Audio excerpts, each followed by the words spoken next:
আপনার নাম কি? আচ্ছা থাক, নাম না হয় পরে জানা যাবে, আগে মনের কথা বলে ফেলি। দেখুন, আমি খুব চটপটা স্বভাবের মেয়ে, মনের কথা এত চাপাচাপি করে রাখতে পারি। আমি আপনাকে ভালোবাসি। কি বললেন? বললাম যে আমি আপনাকে ভালোবাসি। আপনি কি আমার ফুলটা নিয়ে আমার ভালোবাসা গ্রহণ করবেন? কিন্তু আমি তো আপনাকে চিনি না। সময় তো পুড়িয়ে যাচ্ছে না, আমরা যখন পরে চুটিয়ে প্রেম করব তখন না হয় একজন আরেকজনের সম্পর্কে সব জেনে নিব। আপনি সত্যি আমাকে ভালোবাসেন? সত্যি না বাসলে কি এভাবে রাস্তায় দাঁড়িয়ে একা একটা মেয়ে একটা ছেলেকে প্রপোজ করে? I love you too. তোমার ভালোবাসা আমি আমার অন্তরের অন্তঃস্থল থেকে গ্রহণ করলাম। কথা দিচ্ছি তোমাকে ভালোবেসে আমি আগলে রাখবো। কাট কাট কাট কাট কাট, একদম পারফেক্ট, যেভাবে চেয়েছিলাম সেরকম দিয়ে। তাহলে চল এখন যে জমা দিয়ে আসি। এই কি হলো বুঝলাম না এটা। আরে ভাইয়া, ভাইয়া মানে এই মাত্র না তুমি রোমান্টিক ভাবে আমার সাথে কথা বললা, আর এখনই ভাইয়া? আসলে একটা সাইকোলজিক্যাল রিঅ্যাকশন পরীক্ষা করার জন্য আমরা এটা করেছি। এটা একটা অভিনয় ছিল। আর এর জন্য তুমি আমাকেই পেলা? আমাকে কি দেখে তোমার পাগল মনে হয়? আমরা তো শুধুমাত্র একটা পরীক্ষা করার জন্যই এরকম করেছি যে একটা অপরিচিত মেয়ে যখন একটা ছেলেকে প্রপোজ করে তখন তার রিঅ্যাকশন কিরকম হয়। যা করেছো ভালোই করেছো। তো সত্যি বলতে তোমাকে আমার ভালো লেগে গেছে। সত্যি I love you. I love you মানে? বললাম না এটা একটা অভিনয় ছিল। এখন এসব বললে হবে? আমার সঙ্গে প্রেম না করলে তোমাকে আমি ছাড়ছি না। পাগল টাগল মনে হয়। চল তো। রোজ মেয়েটা কিন্তু জোস। আচ্ছা একটা কাজ করো, যত দ্রুত সম্ভব ওই মেয়েটার বাসার অ্যাড্রেস খুঁজে বের। আচ্ছা ঠিক আছে। এই প্রিয়তমা! এটা গতকাল সেই ছেলেটা না? হ্যাঁ তাই তো। ওইখানে কি করে? কথা না বলে চল তাড়াতাড়ি। এই প্রিয়তমা দাঁড়াও! আরে তোমার জন্য কতক্ষণ ধরে দাঁড়িয়ে আছি, কথা না বলেই চলে যাবে? আমি কি বলেছি তোমাকে আমার জন্য অপেক্ষা করতে? এই তোর কথা বলিস না তো, তাড়াতাড়ি। এই প্রিয়তমা, দেখে ফেলেছি। দেখেছেন তো কি হয়েছে? আমরা কি ভয় পাই নাকি? তবে ভয় না পেলে পালালে কেন? হ্যাঁ আমাদের ইচ্ছা আমরা পালাবো না, রাস্তার মধ্যে নাচবো, তাতে আপনার কি? এই থাক পারছেন, একদম চুপ। আমাদের দুজনের মাঝখানে নাক গলাতে আসবে না। রাস্তায় দাঁড়িয়ে যখন অভিনয় করে আমার মনটা চুরি করে নিয়ে গেল তখন মাথায় ছিল না? দেখুন, আমরা খুবই দুঃখিত, আপনি প্লিজ এভাবে আমাদের বিরক্ত করবেন না। আমি তো বিরক্ত করতে চাই না, আমি শুধু তোমাকে চাই। এত সহজে আমি তোমাকে ছাড়ছি? ভালো তো তোমাকে বাসতেই হবে।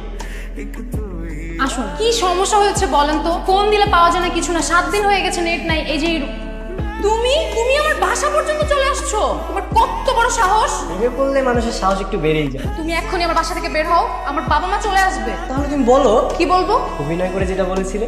পারবো না। তাহলে আমিও যাবো। এই দোস্ত, এই তাড়াতাড়ি কর, তোর শ্বশুর আবার চলে আসবে নাইলে। এই শ্বশুর মানে? কে শ্বশুর? তোমার বাবা। এখন কিন্তু বেশি বাড়াবাড়ি হয়ে যাচ্ছে। এই বের হতো না আমার বাসা থেকে। হ্যাঁ যাচ্ছি, কিন্তু যাচ্ছি না, তোমার পিছু ছাড়ছি না। না আমার জন্য অপেক্ষা করছো তাই না? তোমার জন্যই অপেক্ষা করছি। Wow so sweet. সুইট নাকি তিতা একটু পরেই টের পাবেন। তোমার ভাই ব্রাদারদের সাথে পরিচয় করে দিবা? আর কখনো যাতে ডিস্টার্ব না করতে পারে সে ব্যবস্থা করবেন। এত মার খাবার পরেও আপনার লজ্জা হলো না? আবার সামনে চলে আসছেন। কি করবেন? আবার মারবেন? দরকার হলে তাই করব। বাদ দে না। বাদ দিব কেন? কত বড় নির্লজ্জ হলে একটা মানুষ এত মার খাবার পরেও আবার সামনে এসে দাঁড়ায়। মামা জান তো আপনি? এই তো ভাইয়া ভালো আছে, আপনার কি অবস্থা? আমি ভালো আছি। তোমার জন্য সুসংবাদ আছে। সুসংবাদ? কি সেটা? তুমি যে ভিডিওটা আমাকে পাঠিয়েছিলে না, তো সিলেক্ট হয়েছে। কি বলছেন, সত্যি? আর ছেলেটা তো দুর্দান্ত অ্যাক্টিং করছে, ক্যাম্পাসে সবাইও প্রশংসা করছে। আচ্ছা একটা কাজ করো, ওই ছেলেকে একদিন ক্যাম্পাসে নিয়ে আসো। মানে সবাই তো প্রশংসা করছে, ওকে নিয়ে আসলে মনে হয় সবাই খুশি হবে। আচ্ছা সে না হয় পরে দেখা যাবে। ছেলেটা আজ এলো না কেন রে? কালকে যে পরিমাণ মার খেয়েছে, যদি লজ্জা থাকে তাহলে আর কখনো সামনে আসবে না। আমার মনে হয় একটু বেশি বাড়াবাড়ি করে ফেলেছিল। শোন, মাথায় যা আছে তা ঝেড়ে ফেলে সব চিন্তা। কিন্তু দেখ, যাকে ব্যবহার করে আজ আমি এত প্রশংসা পাচ্ছি সবার কাছে, তাকেই মার খাওয়ালাম। নিজের কাছে কেমন ছোট মনে হচ্ছে। তো তুই এখন কি করতে চাচ্ছিস? সরি বলতে চাচ্ছি। এটা কিন্তু একটু বেশি বাড়াবাড়ি হয়ে যাচ্ছে। বাড়াবাড়ি হলে বাড়াবাড়ি, আমি অপরাধ বোধ নিয়ে থাকতে পারবো। তাহলে যা, নিজে গিয়ে তোর রোমিওকে খুঁজে বের কর।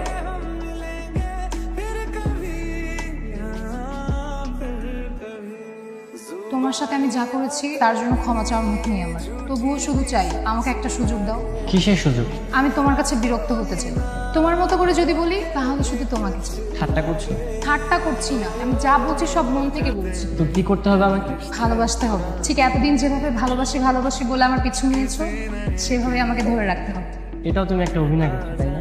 একটু পরে তোমার বান্ধবী এসে বলবে বাহ কি সুন্দর অভিনয় করছিস। আমি অভিনয় করছি না, যা বলছি একদম মন থেকে বলছি।